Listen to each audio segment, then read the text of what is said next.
ఒక నది, ఒక దీవి, ఒక 1100 ఏళ్ల నాటి దేవాలయం, ఇంకా కోట్లాది మంది భక్తుల నమ్మకం. ఇదే శ్రీరంగపట్నంలోని శ్రీ రంగనాథ స్వామి దేవాలయం.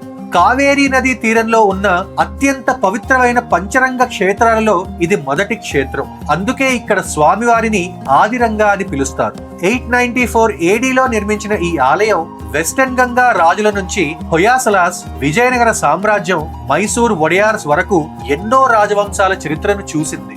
గర్భగుడిలో ఆదిశేషుడిపై పవళించి ఉన్న శ్రీ రంగనాథ స్వామి వారి దివ్య దర్శనం ఒకసారి చూస్తే చాలు, మనసుకు ఒక ప్రశాంతమైన అనుభూతిని ఇస్తుంది. అందుకే ప్రతిరోజు వేలాది మంది భక్తులు ఇక్కడికి వస్తూ ఉంటారు.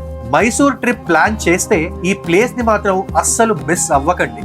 అలాగే ఈ temple history, hidden facts, Darshan timings, location, ఇంకా కంప్లీట్ ట్రావెల్ గైడ్ అన్నీ మా యూట్యూబ్ ఫుల్ వ్లాగ్ లో ఉన్నాయి. ఒకసారి తప్పకుండా చూసేయండి.